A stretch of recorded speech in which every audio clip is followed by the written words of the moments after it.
retour de notre émission avec Nicolas Makranali, journaliste spécialisé sur le foot africain. Nous avons également notre éditorialiste que vous voyez à ses côtés, M. Bruno Aoyo, et puis le footballeur, je dirais international ivoirien, c'est ça, parce qu'il a joué chez les jeunes aussi de la Côte d'Ivoire, Souralio Bakayoko, qui joue au Paris FC, qui titille la Ligue 1, qui flirte avec la Ligue 1. Il va nous dire tout à l'heure si son équipe risque de se retrouver donc en Ligue 1 l'année prochaine pour affronter le Grand Paris Saint-Germain. Tout de suite, nous nous dirigeons vers les réseaux sociaux.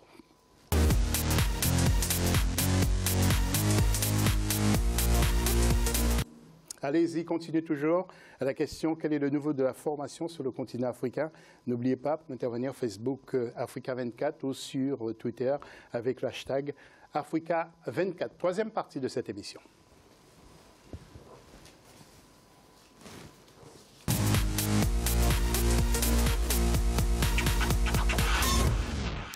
Et nous allons nous rendre en Asie du Sud, en Inde, pour décortiquer les matchs de nos représentants à la Coupe du Monde. D'ailleurs, premières images avec Colombie contre le Ghana.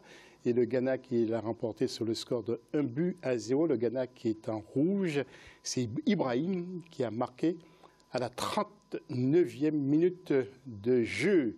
Il est tout heureux. Et le gardien également. Deuxième image, c'est Mali qui a joué contre le Paraguay. Mali qui est en jaune, vous allez le voir.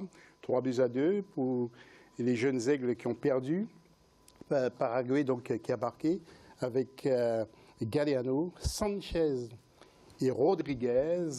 Et puis pour les Maliens, c'est Dramé et Diaye qui ont donc marqué pour les jeunes aigles. Autre image de ces jeunes avec en rouge les jeunes Guinéens qui ont joué contre l'Iran. Les Iraniens ont gagné sur le score de 3-1. Les Iraniens qui ont marqué par Sayad, Sharifi et Karimi. Et puis les Guinéens qui ont marqué par le jeune Fangé Touré. J'espère qu'ils vont se reprendre pour les prochains matchs. Voilà, ce but guinéen qui est superbe, regardez. Et puis le tout dernier match, c'est le Niger, ce qu'il faut aussi compter, le Niger qui a gagné sur le score de 1-0 contre la Corée du Nord. Le but nigérien a été marqué par Salim à la 59e minute de jeu. Voilà, très beau but. Alors, Bruno, très content de voir ces buts chez les jeunes de 17 ans. Oui, des buts extraordinaires. Oui, c'est clair que les équipes performent, notamment le Niger qui a fait un super résultat aussi. Et le Ghana qui a une belle génération avec notamment tous ces joueurs là qui viennent de l'équipe de Right to Dream. Oui, alors nous allons commenter encore tout à l'heure. Nous allons voir tout de suite le tableau pour confirmer ces résultats pour le groupe A tout d'abord. Et la Colombie, donc je vous l'ai dit, qui a perdu devant le Ghana sur le score de 1-0. Ensuite, le groupe B et le Paraguay qui gagnent 3-2 face au Mali. Le groupe C, Iran-Guinée 3-1. Et le groupe D, Corée du Nord qui perd devant le Niger 1-0. Donc vous aurez compris, les équipes qui ont gagné possèdent 3 points, celles qui ont perdu 0 points. Et les équipes qui ont fait match nul, eh bien, un petit point. Donc, un groupe A, Ghana rencontrera les USA. Et en groupe B, Tunisie, Mali. Et puis le mardi 10, aujourd'hui, donc il y avait ces deux matchs. Et mardi, Costa Rica, Guinée et Espagne contre le Niger. Nous ouvrons le débat tout de suite.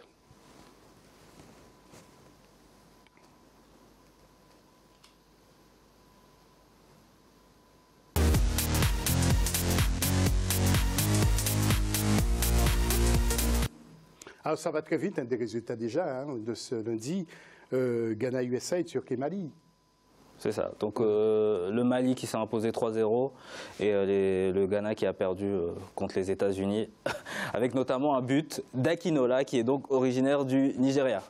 Ironie du sort. Voilà. Et ça se passe bien chez les jeunes Maliens. Ça se passe très bien chez les jeunes Maliens, effectivement. Ils ont gagné les 2 dernières CAN, chez les U17 en 2015 et en 2017. Chez les U17, toujours, ils sont 2e de la dernière Coupe du Monde. Et ils sont, chez les U20, ils sont 3e de la dernière Coupe du Monde. Donc tout ça, c'était en 2015. Donc il y a une vraie génération qui monte, qui progresse. Et on a hâte de les voir chez les A. Oui, Soalio, vous avez eu l'occasion de rencontrer d'autres équipes du continent africain. Chez les jeunes, quels sont les adversaires? On a vu la Guinée, ça marche très fort. J'ai jamais rencontré d'équipe africaine, j'ai surtout rencontré les équipes européennes. J'ai rencontré la Colombie, le Portugal et l'Italie. Oui. Oui, sur ces 4 clubs, lesquels qui vont gravir les échelons selon vous, qui vont aller loin? Parce que c'est difficile. Hein. Après, il y a surtout le Mali qui a l'air de pouvoir faire des choses. Mais bon, après, ça dépend aussi. Il faut voir comment ces jeunes-là se débrouillent là-bas. Après une journée, c'est un peu tôt de tirer des conclusions. Mais bon, il faut aussi voir ce que ces équipes en font, puisqu'il y a des équipes africaines qui sont très performantes dans les Coupes du Monde moins de 17 ans, ou même des équipes françaises, et qui après les joueurs ne donnent rien, quoi. Moi, le meilleur exemple que j'ai pour toutes ces compétitions de jeunes, c'était la coupe du Monde des moins de 20 ans en 99. C'était au Nigeria, il me semble, oui, et le Mali avait terminé 3e avec meilleur joueur de la compétition, Seydou Keita. Et qui avait surclassé les Iniesta à l'époque, qui jouait notamment Casillas aussi, qui jouait cette compétition avec lui. Autre sujet, c'est que deviennent nos héros, comme Eto'o, comme Drogba ou encore Yaya Touré, que vous allez voir.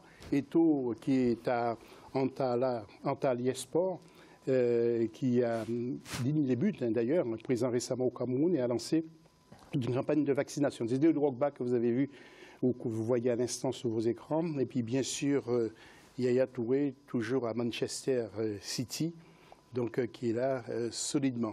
Messieurs, est-ce que ces héros manquent à la sélection? Yaya Touré, par exemple. Est-ce qu'il aurait pu aider la sélection encore, selon vous? Selon moi, je pense qu'il faut laisser la place aux jeunes. Je pense que Yaya, il a fait ce qu'il avait à faire en sélection.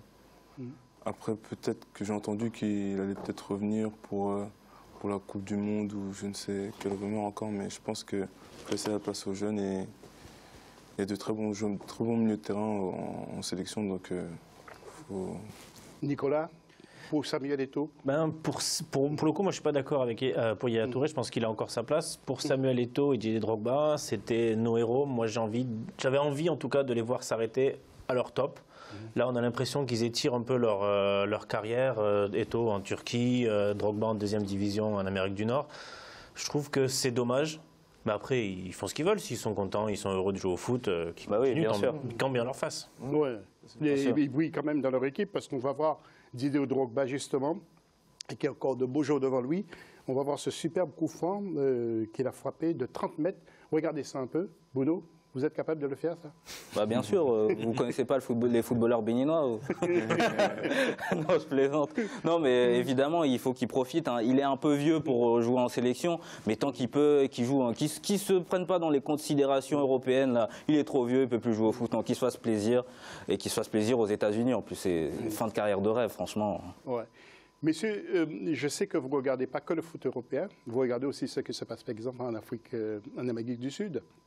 Le Brésil qualifié, nous allons voir aussi quelques images. Le Brésil qui ira au mondial. Mais par contre, l'Argentine qui aura du mal. Alors, un petit mot, messieurs, c'était contre la Bolivie, 0-0 pour le Brésil.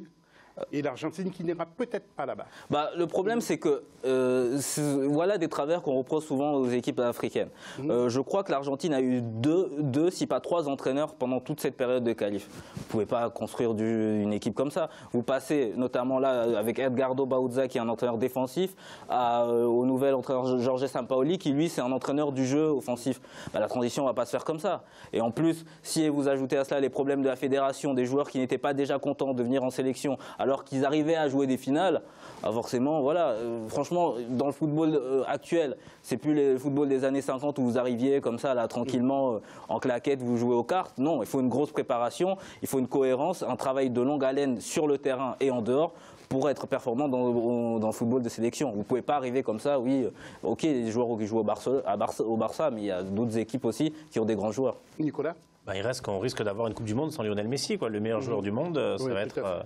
c'est Cristiano Ronaldo, le meilleur joueur du monde actuellement. On débattra la prochaine fois. Il faut être honnête, actuellement c'est Cristiano Ronaldo. Mais donc voilà, ça risque d'être triste de ne pas avoir des joueurs comme lui. Mais il faudra faire avec, hein. Ça arrive chaque fois. Il y a Cantona n'a jamais joué de Coupe du Monde, Giggs n'a jamais joué de Coupe du Monde.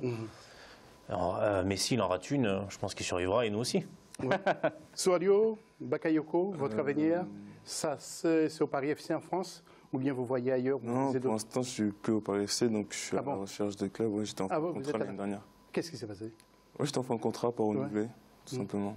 D'accord. Donc là, je suis à la recherche. Donc, Vous lancez peut-être un appel sur les non, antennes, c'est un appel, non. Mais en tout Vous cas, je avez suis votre libre, en tout cas. agent. TP Bazembe, si vous cherchez un arrière-gauche, Alali, Zamalek, il est bon, venez le chercher. Tout à fait. En tout cas, bonne chance. Merci à vous. Ouais, peut-être la sélection, non? Ça peut se faire ou pas, sélection de Côte d'Ivoire? Pourquoi pas, en tout cas. Est-ce que vous pensez Tout que est vous possible. battrez le Maroc le 6 novembre? Bon, on va les battre. Ah ouais. De toute façon, on n'a pas le choix. C'est sûr que On n'a vraiment pas le choix. vous voyez la Ah Côte oui. d'Ivoire. Non, on va les donc battre, ici. on va les battre. Ouais. Ils vont peut-être venir avec un quart de leur but, mais l'éléphant, il défonce tout. Hein. Ouais, il y aura du monde. En tout cas, les éléphants, c'est vrai, Ouais. ils cassent tout. Il casse tout. Comme vous dites. En tout cas, messieurs, merci d'être venus pour la question. Quel est le niveau de la formation sur le continent africain? Il y a eu beaucoup d'interventions, comme d'habitude. Et puis, nous avons sélectionné Madzi Number qui nous dit, bien que la formation est principale pour le football africain, au Sénégal, par exemple, on commence à récolter les fruits de la formation à la base. Voilà pour ce qu'il faut retenir. Messieurs, vous avez un tout dernier mot à dire. Rendez-vous le 6 novembre pour la dernière journée. Ouais. Il y aura du suspense. Hein? Oui, c'est sûr. Et je précise, hein, pour la Coupe du Monde, c'était non pas Iniesta, c'était Xavier. Mais oui, effectivement, là, on va avoir une dernière journée explosive. Là, il y a encore 3 places à prendre. On va regarder ça avec intérêt. On en parlera ici sur Africa 24, bien sûr. Nicolas, merci d'être venu. Merci. Merci aussi, Soalio, d'être venu. Merci, il n'y a pas de souci. Merci à toutes et tous de nous avoir regardés. Rendez-vous lundi prochain. Dans quelques instants, un nouveau journal sur Africa 24.